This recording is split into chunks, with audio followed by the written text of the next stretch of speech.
Tight hips or low back pain? I'm Dr. Evan Schwindt. Today we're going to review a couple of exercises to help loosen that up. First and foremost, so much of our low back pain patients that come in really have that low back pain because their hips are tight. It's one of the first structures that we have to look at. So today, let's go ahead and assess that on you. We're going to go through a hip 90-90 mobility drill.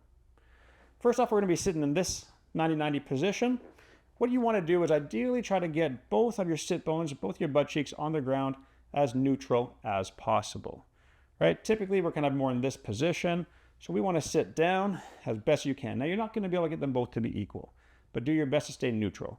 I like to imagine I have a barbell across my back, and I want to stay nice and neutral as opposed to caving in like that. That's our starting position.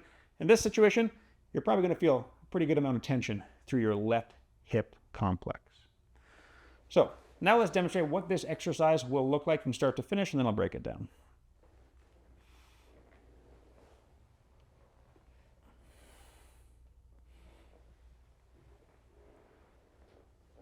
All right, so what we're looking at for this position here is we want to also be able to engage our core as we go through a movement. Too often when we're moving our legs or our arms, our core breaks. What I mean by that is we lose energy, we hyperextend, we don't use our core because it just feels tight and challenging. So we want to make sure that we are opening up our hips while at the same time contracting our core. So nice and neutral here, contract the core, keep your heels on the ground, arms come up for balance, go to the other side, sit into that, and then return.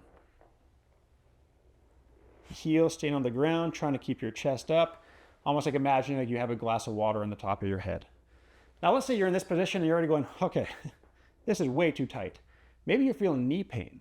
If you're feeling knee pain at this point, there's no problem at all for you to just go ahead and change the flexion or extension angle and lever of your knee. Go for that. But if it's up in the hip, here's what we want to do. We're going to do an isometric contraction to fatigue these muscles.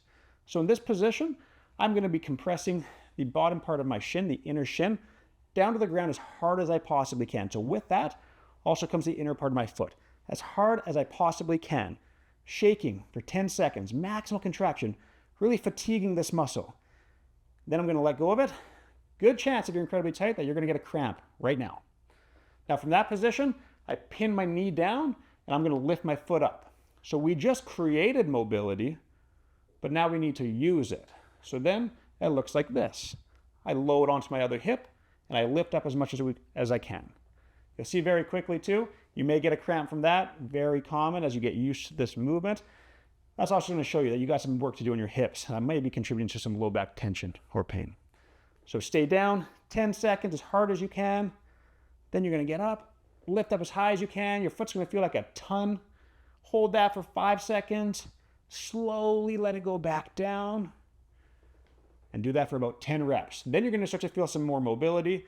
You're going to switch back into that 90-90 rotation position until you get back into some symmetry. I hope you enjoyed this video. Thanks for watching.